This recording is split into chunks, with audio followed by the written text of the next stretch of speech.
Di dalam sebuah hadis sahih riwayat Imam Abu Dawud,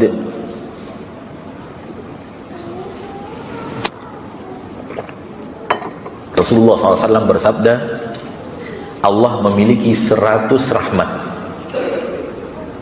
Yang artinya, Rasulullah bersabda yang artinya Allah memiliki 100 rahmat.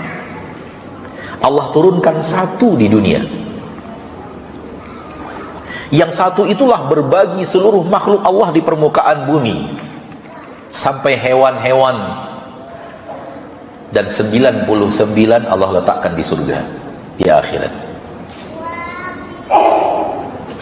Jadi kumpulkan seluruh kenikmatan dunia ini, dari yang pertama sampai yang terakhir, dari yang sudah dimiliki manusia sampai semua yang belum pernah ditemukan oleh manusia, kumpulkan semuanya.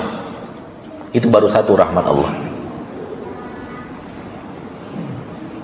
Kita berbagi-bagi. Sekian yang diambil Fir'aun, sekian yang diambil Qarun, sekian yang diambil oleh manusia-manusia kaya yang kafir, sekian juga yang diambil oleh Utsman bin Affan, sekian juga yang diambil oleh Abdurrahman bin Auf dan orang-orang beriman yang kaya raya juga. Tidak hanya orang kafir yang kaya toh. Sekian yang diambil oleh fulan. Berapa jatah untuk kita coba? Hah? Jatah untuk kitanya berapa coba?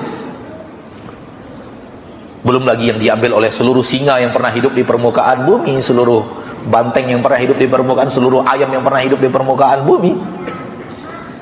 Berapa sisanya buat kita?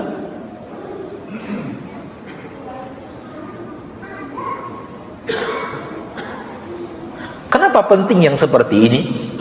Rasul menyampaikan ini, Allah menyampaikan ini, supaya kita sadar inilah dunia tempat kita hidup yang sementara ini.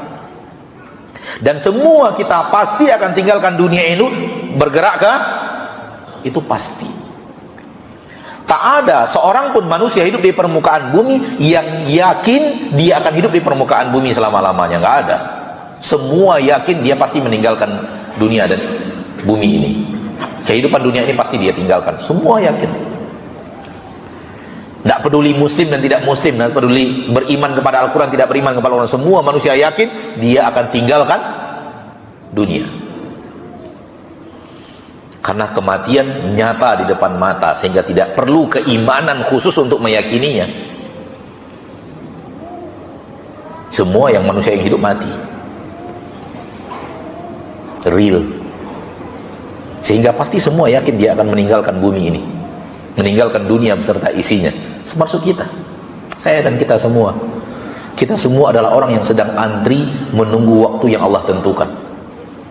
Namun Allah tidak pernah beritahu kepada kita kapan waktunya. Pagi ini masih ngumpul bersama sahabat kita itu, bubar dari masjid, dia tabrakan, sorenya meninggal dunia. Ada kejadian seperti itu? Ada. Malam ini masih duduk kajian bersama kita, masih duduk bersama kita kajian malam ini. Bubar kajian, dia pulang ditabrak mobil, masuk rumah sakit, meninggal. Ada juga yang tanpa kecelakaan, hari ini masih berkumpul bersama kita dalam sebuah acara, dan terlihat dia sudah mulai sakit, tapi ya sakit yang wajar. Besok dapat kabar meninggal dunia. Ma'asyarul muslimin, ma'asyarul muslimat, semua kita sedang antri menuju waktu yang Allah tentukan, tanpa terkecuali.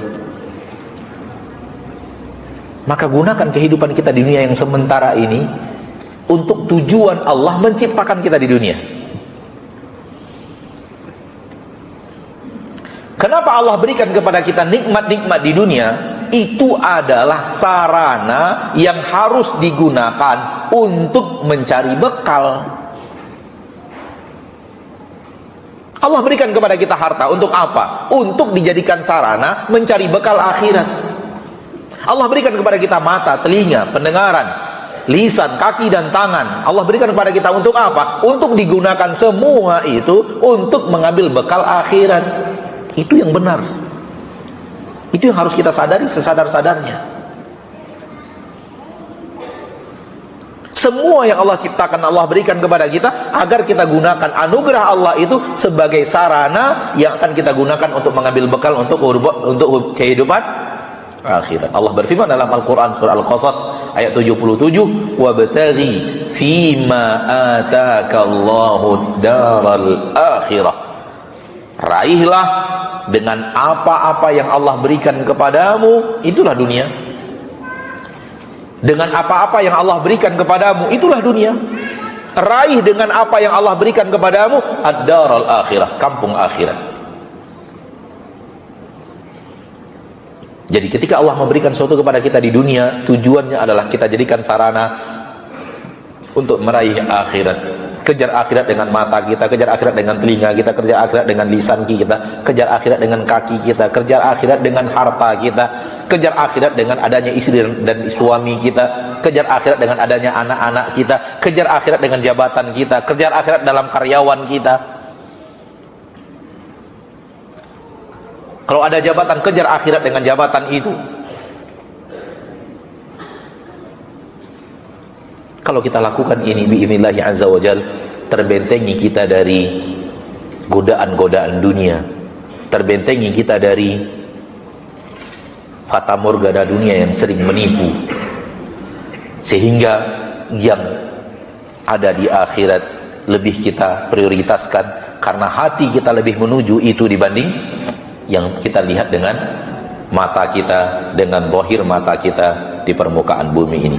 Sekali lagi, ini tidak gampang, butuh latihan panjang, butuh latihan panjang, dan berdoa terus kepada Allah agar Allah berikan kita taufik untuk memiliki hati yang seperti ini.